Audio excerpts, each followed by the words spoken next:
Hello student, स्वागत है एक बार फिर हमारे YouTube channel run for MPPSC पर, जहां पर हम लेकर आए हैं आपके लिए लूसेंट पॉलिटी की सीरीज़, जिसके अंतर्गत अभी तक हमने राष्ट्रपति, उपराष्ट्रपति और प्रधानमंत्री तक की चीज़ें पढ़ ली थी। और अब हम देखेंगे संघीय संसद के बारे में। चलिए देखते हैं संघीय संसद में पहला पॉइंट क्या है। भारत की संसद राष्ट्रपति, राज्यसभा तथा लोकसभा से मिलकर बनती है। अनुच्छेद 79 बताया गया है। अनुच्छेद 79 में बताया गया है कि भारत के संसद में कौन कौन से भाग होंगे। राष्ट्रपति होगा, राज्यसभा और लोकसभा। तो अब उच्च सदन जो है राज्यसभा, उसके बारे में हम लोग देख लेते हैं। तो इसमें पहला पॉइंट है, राज्यसभा के सदस्यों की अधिक से अधिक संख्या 250 हो सकती है। राज्यसभा की संरचना अनुच्छेद 80 में वर्णित है। अब अगला देखते हैं, वर्तमान समय में यह संख्या 245 है। इनमें 12 सदस्य राष्ट्रपति द्वारा मनोनीत किए जाते हैं। ये ऐसे व्यक्ति होते हैं जिन्हें कला, साहित्य, विज्ञान, समाज सेवा या सहकारिता के क्षेत्र में विशेष ज्ञान या अनुभव है। शेष 233 सदस्य संघ की इकाइयों का प्रतिनिधित्व करते हैं। अगला पॉइंट देखते हैं, राज्यसभा की सदस्यता के लिए न्यूनतम उम्र सीमा है 30 वर्ष। अगला है, राज्यसभा एक स्थायी सदन है जो कभी भंग नहीं होती है। इसके सदस्यों का कार्यकाल 6 वर्ष का होता है। इसको विशेष रूप से याद रखेंगे कि इसके सदस्यों का कार्यकाल 6 वर्ष का होता है। इसके 1/3 सदस्य प्रति 2 वर्ष बाद सेवानिवृत्त हो जाते हैं। अनुच्छेद 83(1) में दिया गया है ये। आगे तो अब हम देख लेते हैं राज्यसभा में सदस्यों की संख्या किस राज्य में कितनी सदस्य संख्या है, किस राज्य से राज्यसभा में। तो इसमें पहला देख लेते हैं उत्तर प्रदेश। तो उत्तर प्रदेश में 31 संख्या है, महाराष्ट्र में 19, तमिलनाडु में 18, बिहार में 16, पश्चिम बंगाल में 16, कर्नाटका में 12, आंध्र प्रदेश में 11, मध्य प्रदेश में 11, गुजरात में 11, उड़ीसा में 10, राजस्थान में 10, केरला में 9, पंजाब में 7, असम में 7, तेलंगाना में 7, झारखंड में 6, छत्तीसगढ़ में 5, हरियाणा में 5, जम्मू कश्मीर केंद्र शासित प्रदेश में 4, हिमाचल प्रदेश में 3, उत्तराखंड में 3, नागालैंड में 1, मिजोरम में 1, मेघालय में 1, मणिपुर में 1, त्रिपुरा में 1, सिक्किम में 1, अरुणाचल प्रदेश में 1, गोवा में 1। अब हम देखते हैं संघीय क्षेत्र में। तो हमने ऊपर बताया दिया, जम्मू कश्मीर में 4, दिल्ली में 3 और पांडुचेरी में 1। राज्यसभा के प्रथम उपसभापति श्री SV कृष्णा मूर्ति राव थे। जो राज्यसभा के प्रथम उपसभापति थे वह थे श्री SV कृष्णा मूर्ति राव। अगला इसमें देखते हैं, राज्यसभा का सभापति और उपसभापति। अनुच्छेद 89 में इसका वर्णन है। पहला पॉइंट देख लेते हैं, भारत का उपराष्ट्रपति राज्यसभा का सभापति पदेन सभापति होता है। मतलब जो उपराष्ट्रपति बनेगा वो राज्यसभा का सभापति अपने आप पर रहेगा। दूसरा, इसमें राज्यसभा यथाशीघ्र अपने किसी सदस्य को अपने उपसभापति चुनेगी, और जब जब उपसभापति का पद रिक्त होता है तब तब राज्यसभा किसी अन्य सदस्य को अपना उपसभापति चुनेगी। अगला पॉइंट इसमें देखते हैं, उपसभापति का पद रिक्त होना, पद त्याग और पद से हटाया जाना। यह अनुच्छेद 90 में वर्णित है। इसका पहला पॉइंट है, उपसभापति यदि राज्यसभा का सदस्य नहीं रहता है तो अपना पद रिक्त कर देगा। दूसरा है, सभापति को संबोधित त्याग पत्र द्वारा वह अपना पद त्याग सकेगा। तीसरा इसमें पॉइंट है, राज्यसभा के तत्कालीन समस्त सदस्यों के बहुमत से पारित संकल्प द्वारा अपने पद से हटाया जा सकेगा, परंतु इस संकल्प को प्रस्तावित करने के आवश्यक सूचना उसे कम से कम 14 दिन पहले देनी होगी।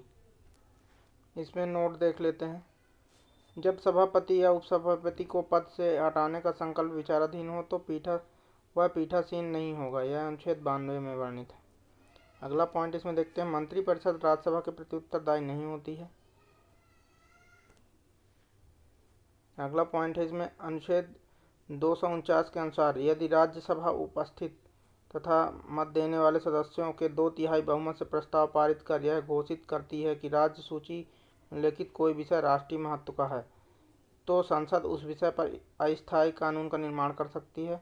ऐसा प्रस्ताव 1 वर्ष से अधिक प्रभावी नहीं रहता है, लेकिन यदि राज्यसभा चाहे तो हर बार इसे 1 वर्ष के लिए बढ़ाया जा सकता है।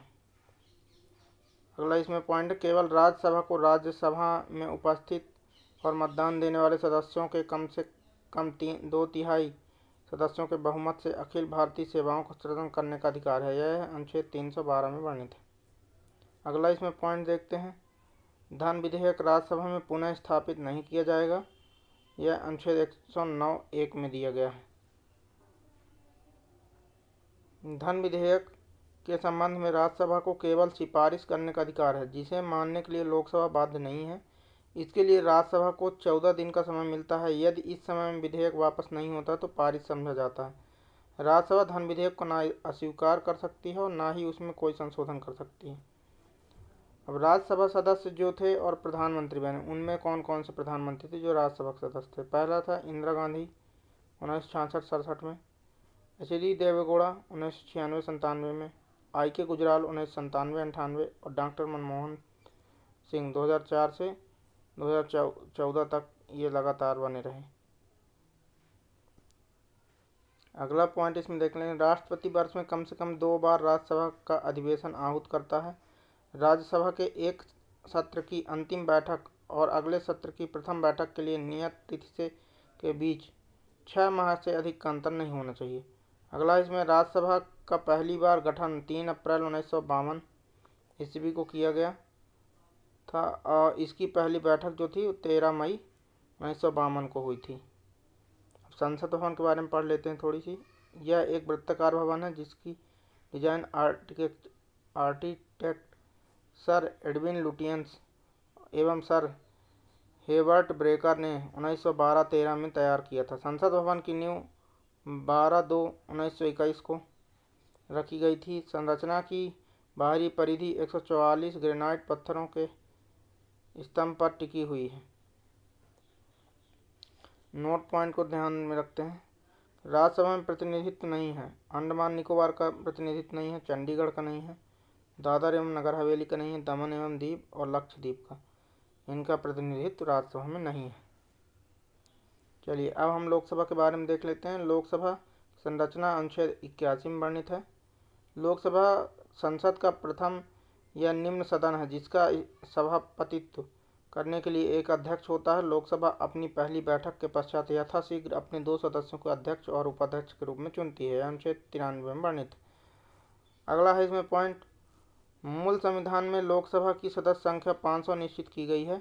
अभी इसके सदस्यों की अधिकतम सदस्य संख्या 552 हो गई है। अमेरिकी राष्ट्रपति जो भारतीय संसद में बोले हैं उनको देख लेते हैं एक बार। पहले हैं इसमें डी आइजनहॉवर, यह 1959 में बोले। दूसरे हैं जिमी कार्टर 1978 में। तीसरे हैं बिल क्लिंटन 2000 में और बराक ओबामा 2010 में। अमेरिकी राष्ट्रपति जो भारत आए लेकिन संसद नहीं पहुंचे, रिचर्ड निक्सन 1969 में आए थे और दूसरे हैं जॉर्ज डब्ल्यू बुश 2006। अब आगे देखते हैं। उन्हें पीछे पढ़ा कि जो लोकसभा में अधिकतम सदस्य संख्या है वो 552 हो सकती है। इनमें से अधिकतम 530 सदस्य राज्यों के निर्वाचन क्षेत्रों से व अधिकतम 20 सदस्य संघीय क्षेत्रों के निर्वाचित किए जा सकते हैं एवं राष्ट्रपति आंग्ल भारतीय वर्ग से अधिकतम 2 सदस्यों को मनोनयन कर सकते हैं। वर्तमान में लोकसभा सदस्यों की संख्या 545 है। इन सदस्यों में 530 सदस्य 28 राज्यों में से, 13 सदस्य 7 केंद्र शासित प्रदेशों से निर्वाचित होते हैं व 2 सदस्य आंग्ल भारतीय वर्ग के प्रतिनिधित्व के रूप में राष्ट्रपति द्वारा मनोनीत होते हैं। यह अनुच्छेद 331 में वर्णित है। अगला पॉइंट इसमें देखते हैं, नए परिसीमन के बाद लोकसभा में अनुसूचित जातियों के लिए 84 स्थान व अनुसूचित जनजातियों के लिए 47 स्थान आरक्षित किए गए हैं। यह अनुच्छेद 330 में वर्णित है। अगला पॉइंट इसमें देख लेते हैं, 2001 में संसद द्वारा पारित 84वें संविधान संशोधन विधेयक के अनुसार लोकसभा और विधानसभा की सीटों की संख्या 2026 ईस्वी तक यथावत रखने का प्रावधान किया गया है। अगला पॉइंट इसमें लोकसभा के सदस्यों का चुनाव गुप्त मतदान के द्वारा वयस्क 18 वर्ष के वयस्क मताधिकार के आधार पर होता है। दूसरा है इसमें 61वें संविधान संशोधन 1989 के अनुसार भारत में अब 18 वर्ष की आयु के प्राप्त व्यक्ति को वयस्क माना गया है। अगला इसमें देख लेते हैं, लोकसभा में अनुसूचित जातियों तथा अनुसूचित जनजातियों के लिए राज्यवार जनसंख्या के अनुपात में आरक्षण का प्रावधान किया गया है। अनुच्छेद 330 332 में वर्णित है। यह प्रावधान प्रारंभ में 10 वर्ष के लिए किया गया था, किंतु इसे संविधान संशोधन द्वारा 10 वर्ष के लिए आगे बढ़ाया जाता रहा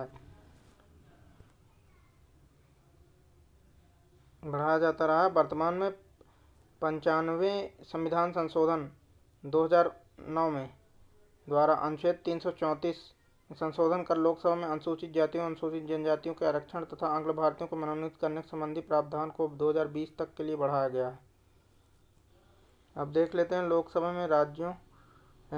में सदस्यों की संख्या, किस राज्य से कितने सदस्य हैं चुने जाते हैं। तो पहला है उत्तर प्रदेश से 80, दूसरा महाराष्ट्र से 48, पश्चिम बंगाल से 42, बिहार से 40, तमिलनाडु से 39, मध्य प्रदेश से 39, कर्नाटका से 28, गुजरात से 26, राजस्थान से 25, आंध्र प्रदेश से 25, उड़ीसा से 21, केरला से 20, तेलंगाना से 17,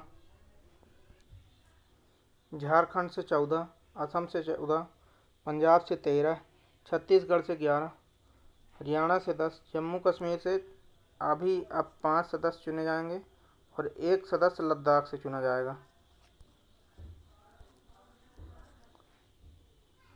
अब अगला इसमें पॉइंट है, उत्तराखंड से 5, हिमाचल प्रदेश से 4, मेघालय से 2, अरुणाचल प्रदेश से 2, गोवा से 2, मणिपुर से 2, त्रिपुरा से 2, सिक्किम से 1, नागालैंड से 1,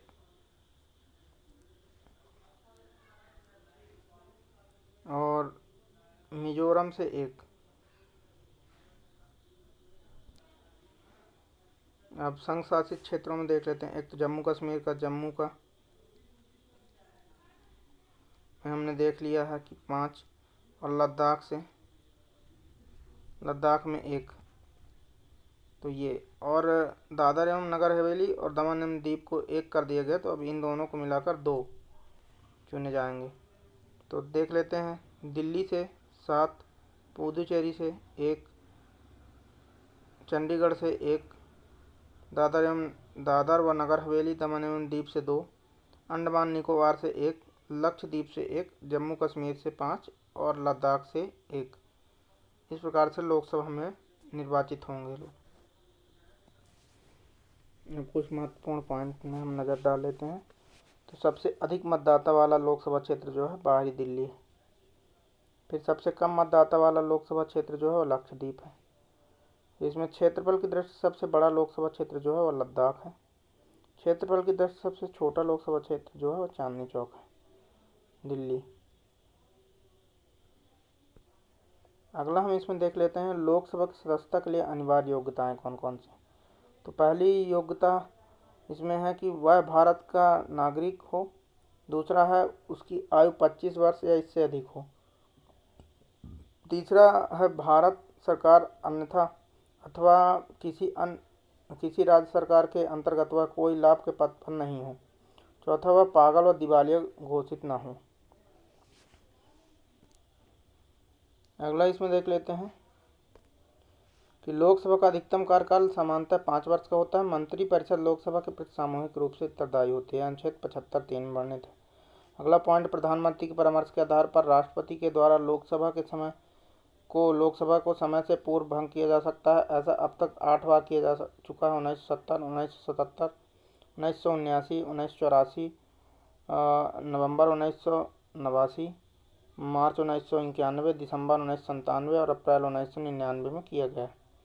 अगला हम इसमें देखते हैं, आपातकाल की घोषणा लागू होने के विधि द्वारा संसद लोकसभा कार्यकाल में वृद्धि कर सकती है, जो एक बार में एक वर्ष से अधिक नहीं होगी। आपातकाल की उद्घोषणा समाप्त हो जाने पश्चात उसका विस्तार किसी भी दशा में 6 महीने से अधिक नहीं होगी।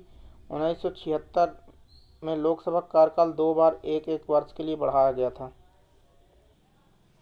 अगला पॉइंट देख लेते हैं, लोकसभा एवं राज्यसभा के अधिवेशन राष्ट्रपति के द्वारा ही बुलाए और स्थगित किए जाते हैं। लोकसभा की 2 बैठकें के 6 माह से अधिक का अंतर नहीं होना चाहिए इनके बीच में।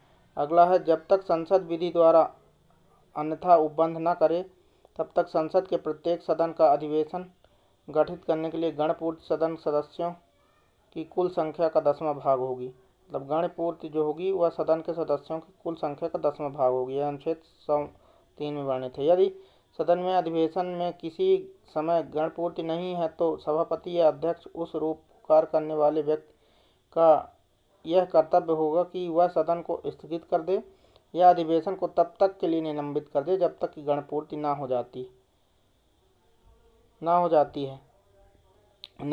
तो अनुच्छेद यह 104 में है। लोकसभा की गणपूर्ति या कोरम कुल सदस्य संख्या का 10वां भाग 55 सदस्य होता है।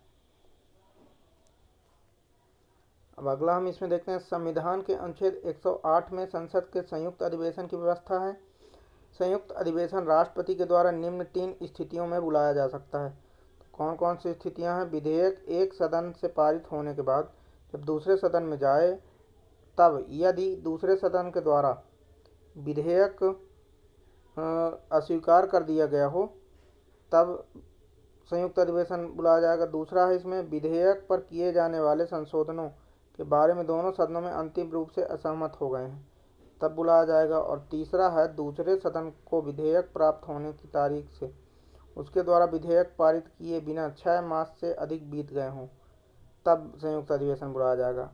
अब अगला पॉइंट इसमें देखते हैं, सदनों की संयुक्त बैठक में अधिवेशित होने के लिए आहूत करने के अपने आशय की राष्ट्रपति की सूचना के पश्चात लोकसभा का विघटन बीच में हो जाने पर भी अनुच्छेद 108(5) के अधीन संयुक्त बैठक हो सकेगी और उसमें विधेयक पारित हो सकेगा।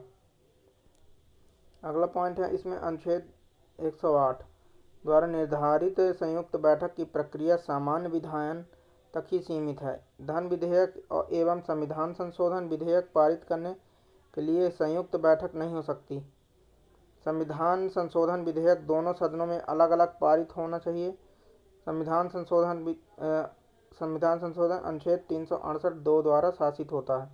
अगला देखते हैं, राष्ट्रपति राज्यसभा के सभापति और लोकसभा के अध्यक्ष से परामर्श करने के पश्चात दोनों सदनों की संयुक्त बैठक संबंधित और उनमें परस्पर संचार संबंधित प्रक्रिया के नियम बना सकेगा। अनुच्छेद 118(3) में इसे वर्णित किया गया है। अगला पॉइंट इसमें, संयुक्त अधिवेशन की अध्यक्षता लोकसभा के अध्यक्ष के द्वारा की जाती है। अनुच्छेद 118(4) में वर्णित है, संयुक्त बैठक से अध्यक्ष की अनुपस्थिति के दौरान सदन का उपाध्यक्ष या यदि वह भी अनुपस्थित है तो राज्यसभा का उपसभापति या यदि वह भी अनुपस्थिति हो तो ऐसे अन्य व्यक्ति को पीठासीन होगा जो उस बैठक में उपस्थित सदस्यों द्वारा अवधारित किया जाए। संयुक्त बैठक में कोई विधेयक निर्दिष्ट किया जाता है तो इस विधेयक को दोनों सदनों में उपस्थित तथा मत देने वाले सदस्यों को साधारण बहुमत से पारित किया जाता है। यह अनुच्छेद 108(4) में वर्णित है। अगला इसमें है, संयुक्त बैठकों की समस्त कार्यवाही लोकसभा की प्रक्रिया के अनुसार होती है। अगला पॉइंट इसमें देख लेते हैं, संसद में लंबित विधेयक सदनों के सत्रावसान के कारण व्यपगत यानी समाप्त नहीं होता है। मतलब संसद में लंबित जो विधेयक हैं वह सदनों के सत्रावसान के कारण व्यपगत या समाप्त घोषित नहीं होता है। अनुच्छेद 107(3) में इसका वर्णन किया गया है। अगला है इसमें, राज्यसभा में लंबित विधेयक जिसको लोकसभा ने पारित नहीं किया लोकसभा के विघटन पर व्यपगत नहीं होता है। यह 107(4) में वर्णित है। अगला पॉइंट है इसमें, कोई विधेयक जो लोकसभा में लंबित कोई विधेयक जो लोकसभा में लंबित है या जो लोकसभा द्वारा पारित कर दिया गया है और राज्यसभा में लंबित है, अनुच्छेद 108 के उपबंधों के अधीन रहते हुए लोकसभा के विघटन पर व्यपगत हो जाएगा। यह अनुच्छेद 107(5) में वर्णित है। अगला पॉइंट है इसमें, लोकसभा में एक दिन में तारांकित प्रश्नों की अधिकतम संख्या 20 होती है। अगला पॉइंट इसमें देखते हैं, धन विधेयक के संबंध में लोकसभा का निर्णय अंतिम होता है। इस संबंध में संयुक्त अधिवेशन की व्यवस्था नहीं होती है। अगला इसमें देखते हैं, अविश्वास प्रस्ताव केवल लोकसभा में ही पुनर्स्थापित किया जा सकता है। अविश्वास प्रस्ताव प्रस्तुत करने के लिए कम से कम 50 लोकसभा सदस्यों के समर्थन की जरूरत होती है, जबकि अविश्वास प्रस्ताव को पारित कराने के लिए लोकसभा के सदस्यों के बहुमत की जरूरत होती है। यदि अविश्वास प्रस्ताव पारित हो जाता है तो सरकार को इस्तीफा देना पड़ता है। अगला पॉइंट इसमें जो दिया गया है, भारत के संविधान में किसी अविश्वास प्रस्ताव का कोई उल्लेख नहीं है। अगला हम देख लेते हैं लोकसभा के पदाधिकारी, अध्यक्ष और उपाध्यक्ष के बारे में।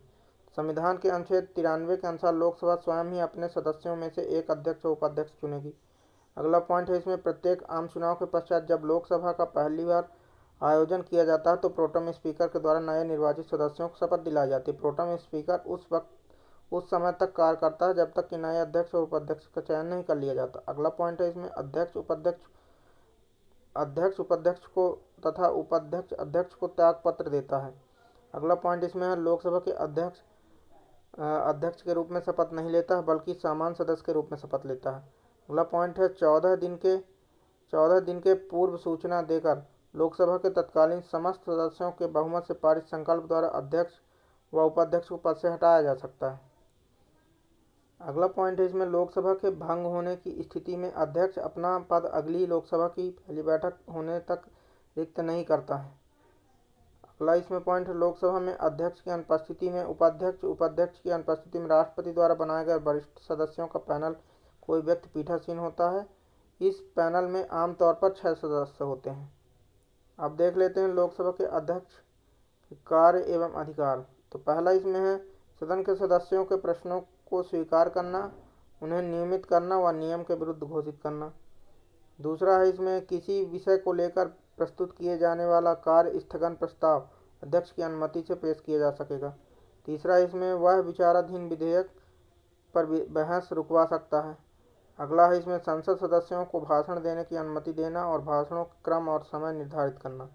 अगला है, विभिन्न विधेयक व प्रस्तावों पर मतदान करवाना व परिणाम घोषित करना तथा मतों की समानता की स्थिति में निर्णायक मत देने का अधिकार। अगला है इसमें, संसद व राष्ट्रपति के मध्य होने वाले पत्र व्यवहार करना तथा कोई विधेयक धन विधेयक है या नहीं इसका निर्णय करना। अगला इसमें 7वां पॉइंट है, अध्यक्ष द्वारा धन विधेयक के रूप में प्रमाणित विधेयक की प्रकृति के प्रश्न पर न्यायालय में या किसी सदन में या राष्ट्रपति द्वारा विचार नहीं किया जा सकता। 8वां पॉइंट इसमें जो है वो हम पढ़ लेते हैं। तो 8वां पॉइंट क्या दिया गया है कि यदि उसकी आज्ञा से कोई विधेयक गजट में प्रकाशित हो जाता है बजट में, तो उसे पेश करने के लिए किसी प्रस्ताव की आवश्यकता नहीं रहती है। अगला, लोकसभा में विपक्ष के नेता को राजकोष से वेतन प्राप्त होता है व उसे कैबिनेट स्तर के मंत्री के समान समस्त सुविधाएं प्राप्त होती हैं। अगला इसमें नोट जो है, न्यूनतम 55 सांसद वाला दल ही लोकसभा में विपक्षी दल होने का दावा कर सकता है। अगला पॉइंट हम इसमें देख लेते हैं, प्रथम लोकसभा का कार्यकाल 17 अप्रैल 1952 से 4 अप्रैल 1957 तक रहा। अगला जो इसमें पॉइंट है वह है कि प्रथम लोकसभा अध्यक्ष श्री जीवी मावलंकर एवं उपाध्यक्ष अनंत शयनम थे। अब एक बार हम लोग देख लेते हैं अध्यक्षों की लिस्ट।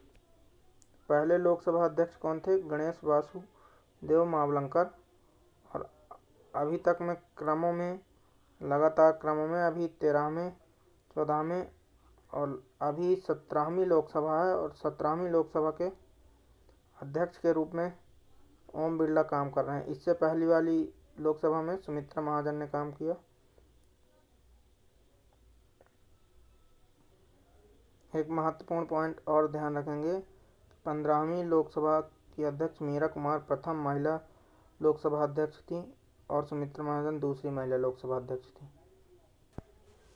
अब संसद एवं संसद सदस्यों से संबंधित कुछ विशेष बातों के ऊपर हम ध्यान दे लेते हैं। पहला है, सभापति या अध्यक्ष या उस रूप में कार्य करने वाला व्यक्ति प्रथमतः मत नहीं देगा, किंतु मत बराबर होने की दशा में उसका निर्णायक मत होगा, वह उसका प्रयोग कर सकेगा। यह अनुच्छेद 101 में दिया है। दूसरा पॉइंट इसमें, संसद के किसी सदन की सदस्यता में कोई रिक्त होने पर भी उस सदन का कार्य करने की शक्ति होगी यदि बाद में यह पता चलता है कि कोई व्यक्ति जो ऐसा करने का हकदार नहीं था कार्यवाहियों में उपस्थित रहा है या उसने मत दिया है अन्यथा भाग लिया है तो भी संसद की कार्यवाही विधिमान्य होगी। यह अनुच्छेद 102 में दिया गया है। अगला देख लेते हैं इसमें। तो अगला पॉइंट है इसमें, संसद में स्थगन प्रस्ताव संसद का कोई भी सदस्य रख सकता है, लेकिन इसके लिए अध्यक्ष की अनुमति आवश्यक है। बिना अध्यक्ष की अनुमति के स्थगन प्रस्ताव नहीं रखा जा सकता। स्थगन प्रस्ताव लाने का मुख्य उद्देश्य सार्वजनिक महत्व के निश्चित अत्यावश्यक मुद्दे पर बहस करना होता है। सामान्यतः स्थगन प्रस्ताव सायं 4 बजे ही लाया जाता है। अगला इसमें है, किसी संसद सदस्य की योग्यता अथवा अयोग्यता से संबंधित प्रश्न का अंतिम विनिश्चय चुनाव आयोग की सलाह पर राष्ट्रपति करता है। अगला है इसमें, एक समय एक व्यक्ति केवल एक ही सदन का सदस्य रह सकता है। अगला इसमें है, यदि कोई सदस्य सदन की अनुमति के बिना 60 दिन की अवधि से अधिक समय के लिए सदन के सभी अधिवेशनों में अनुपस्थित रहता है तो सदन उसकी सदस्यता समाप्त कर सकता है। यह अनुच्छेद 101(4) में है वर्णित है। अगला पॉइंट है इसमें, संसद सदस्यों को संसद की बैठक के पूर्व या बाद के 40 दिन की अवधि के दौरान गिरफ्तारी से मुक्ति प्रदान की गई है। गिरफ्तारी से यह मुक्ति केवल सिविल मामलों में है। आपराधिक मामलों में अर्थात निवारक निरोध की विधि के अधीन गिरफ्तारी में छूट नहीं दी गई है। अगला इसमें है, भूतपूर्व संसद सदस्यों के लिए पेंशन की व्यवस्था 1976 से लागू की गई। अगला इसमें है, यदि कोई संसद सदस्य अपने पद में संबंधित शपथ लिए बिना संसद की कार्यवाही में भाग लेता है और मतदान करता है तो उसके द्वारा मतदान करने से संसद की कार्यवाही पर कोई प्रभाव नहीं पड़ेगा तथा जितने दिन वह मतदान करता है या कार्यवाही में भाग लेता है तो प्रतिदिन के हिसाब से उसे 500 दंड स्वरूप देना होगा, 500 रुपये। अगला पॉइंट है इसमें कि न्यायालय द्वारा अपराधी घोषित किए गए व्यक्ति को चुनाव लड़ने के लिए अयोग्य करार देने के निर्णय संसद द्वारा किया गया है। संसद के द्वारा पारित जन प्रतिनिधित्व अधिनियम 1951 की धारा 8(3) के तहत उल्लेख किया गया है कि यदि किसी जन प्रतिनिधि को 2 वर्ष या उससे अधिक की सजा सुनाई जाती है तो उसकी सदस्यता समाप्त हो जाएगी तथा वह अगले 6 साल तक चुनाव नहीं लड़ सकेगा। नोट में क्या लिखा गया है इसमें देखते हैं। संसद में कार्य हिंदी में या अंग्रेजी में अनुच्छेद 348 के अधीन रहते हुए किया जाएगा, परंतु राज्यसभा का सभापति या लोकसभा का अध्यक्ष या उस रूप में कार्य करने वाला व्यक्ति किसी सदस्य को जो कि हिंदी में या अंग्रेजी में अपने पर्याप्त अभिव्यक्ति नहीं कर सकता है, अपनी मातृभाषा में सदन को संबोधित करने की अनुज्ञा दे सकता है। यह अनुच्छेद 120(1) में वर्णित है। तो यहाँ पे हमने संसद का टॉपिक पूर्ण कर लिया। अब हम इसके आगे के टॉपिक को देखेंगे अगले लेक्चर में। तब तक के लिए सभी का धन्यवाद। हमारे चैनल को सब्सक्राइब करें, शेयर करें, ज़्यादा से ज़्यादा वॉच करें। जय हिंद।